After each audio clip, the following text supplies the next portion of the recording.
안녕하십니까. 오늘은 늦게 결혼하고 그래서 자녀를 늦게 낳게 되면 벌어지는 일들에 대해서 한번 이야기해 보도록 하겠습니다.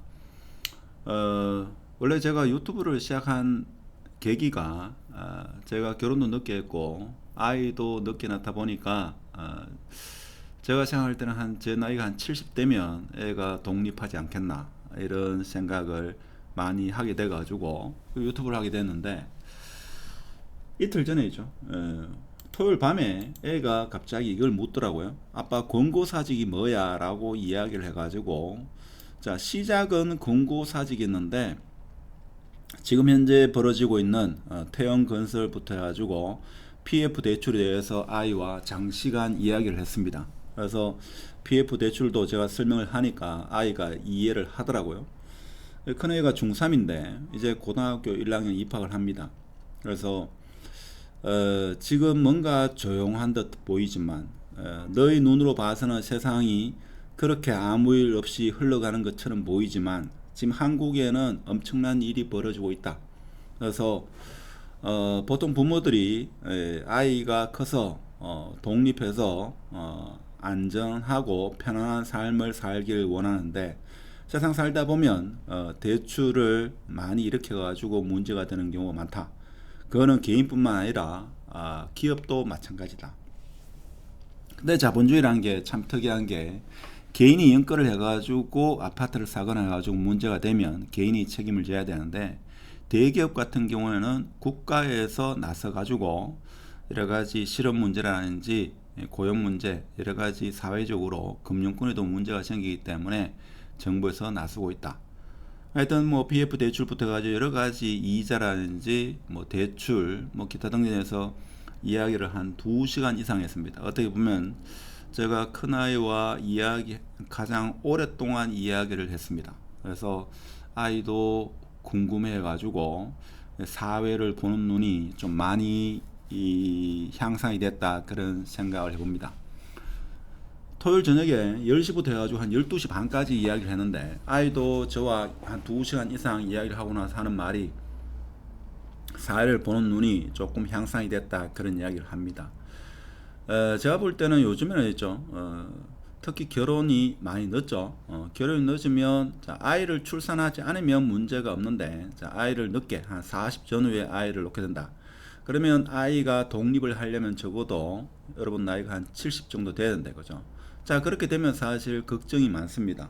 저도 마찬가지고. 자, 그렇게 해서 제가 유튜브를 하게 됐는데, 물론 저는 그에 대한 대비로 뭐 아이들 앞으로 뭐 아파트 하나, 상가 하나 정도는 생각하고 있습니다만은, 현실적으로 그게 그렇게 쉬운 문제는 아니죠. 자, 그리고 최근에 제 친구들, 조금 저보다는 조금 빨리 결혼한 친구가 요번에 대학교 입시를 치렀죠. 뭐 그래서 재수해서 친구 아이가 재수해서 학교 입학하는 경우, 뭐 전자공학과, 컴퓨터공학과, 전기공학과, 공대, 건축 뭐 이런 거에 대해서 많이 묻습니다. 자, 그러면 저도 학생들을 많이 접해봐야 아는데, 과의 특성에 대한 거는 일반적인 이야기고, 그 아이의 그 적성에 따라 가지고 학과를 잘 선택해야 됩니다. 그렇죠? 그래서 하여튼 뭐 그런 이야기도 해주고 하는데, 하여튼 제가 볼 때는 결혼이 늦고 아이를 늦게 출산하게 되면 여러분이 은퇴를 하고 퇴직을 하고 그때부터 사실 돈이 많이 들어가죠. 보통 나이 한 30대 초반 그때 결혼해가지고 아이를 낳으면 기업에서 왕성한 활동을 하는 한 50쯤에 애가 대학교에 입학하는데, 결혼이 늦어지면 한 60 정도 되어야지만 아이가 대학교에 입학한다 이거죠.